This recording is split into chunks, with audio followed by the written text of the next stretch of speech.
রজমকৃত শয়তানের কবল থেকে আল্লাহ তাআলার কাছে আশ্রয় চাচ্ছি। আসসালামু আলাইকুম ওয়া রাহমাতুল্লাহ। আপনাদের সকলের উপরে আল্লাহ তাআলার রহমত বর্ষণ হোক, এটি আমার কামনা। এই পৃথিবীতে আপনাকে এবং আমাকে কয়টি গ্রন্থের তাবলীগ করতে হবে?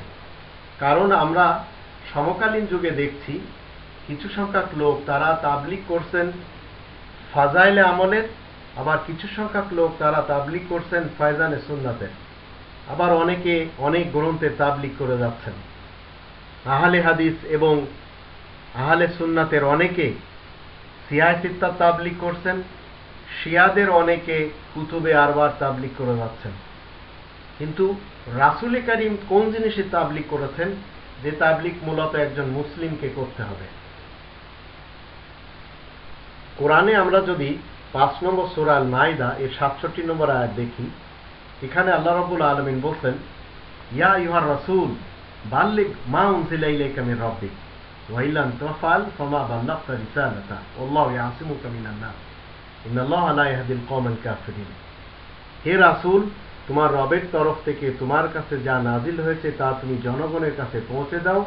তুমি যদি তা না করতে পারো তাহলে তো আর তুমি তার রিসালাতকে পৌঁছে দিতে পারলে না। মানুষের হাত থেকে তোমাকে আল্লাহ রক্ষা করবেন, নিশ্চয় আল্লাহ অবাধ্য কওমকে হিদায়াত করেন না মোটেই। এর পরের আয়াতে আল্লাহ রাব্বুল আলামিন বলছেন ৬৮ নম্বর আয়াতে, কুল ইয়া আহলাল কিতাব লাস্তুম আলা শাইইন হাত্তা তুকিমুত তাওরাত ওয়াল ইনজিল ওয়া মা উনজিলা ইলাইকুম মির রাব্বিকুম ওয়া লা ইয়াজিদান্না কাসীরাম মিনহুম মা উনজিলা ইলাইকা মির রাব্বিকা তুগয়ানা ওয়া কুফরা ফালা তা'সা আলাল কওমিল কাফিরিন। তুমি বলো, হে মুসলমানগণ, তোমাদের তো কোনো ভিত্তি দেখা যাচ্ছে না যতক্ষণ না তোমরা বিশেষ আইন এবং সুসংবাদ যা তোমাদের রবের পক্ষ থেকে তোমাদের কাছে নাজিল হয়েছে তার উপরে কায়েম থাকবে। তোমাদের রবের পক্ষ থেকে তোমার কাছে যা নাজিল করা হয়েছে তাতে মানুষের মধ্যে অনেকেই বিদ্রোহ এবং অবাধ্যতার দিকে ধেয়ে যায়। সুতরাং তুমি আয়াত গোপনকারীদের জন্য আফসোস করবে না মোটেই।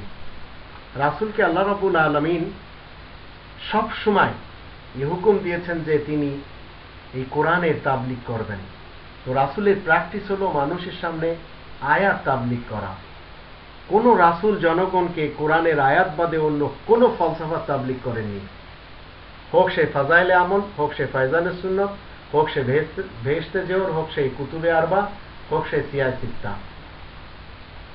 রাসূলের সুন্নাত ওই ব্যক্তি মানছেন যিনি রাসূলের সামনে কোরআনের আয়াতকে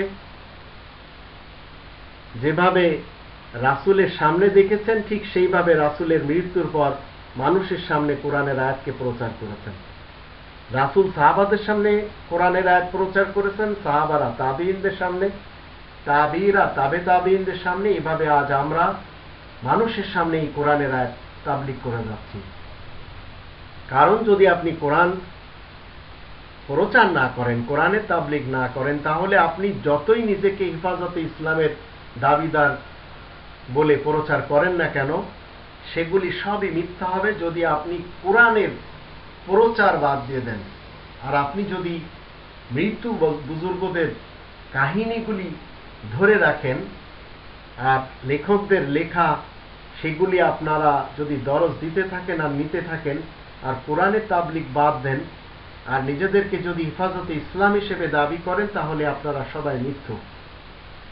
কারণ রাসূল চিরকাল তিনি কায়েম করেছেন এই কোরআনের যে বিধান আর তাওরাত, এই কোরআনের সুসংবাদগুলি, এগুলি তিনি মূলত মানুষের সামনে তুলে ধরেছেন। কোরআনের তাবলীগ চিরকাল করে গেছেন।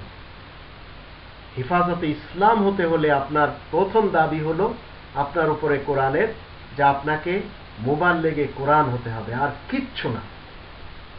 অন্য কোনো কিছুর যদি আপনি তাবলীগ করেন আর হেফাজতে ইসলামের আপনি যদি কর্মী হওয়ার দাবি করেন, তাহলে আপনি একজন মিথ্যুক।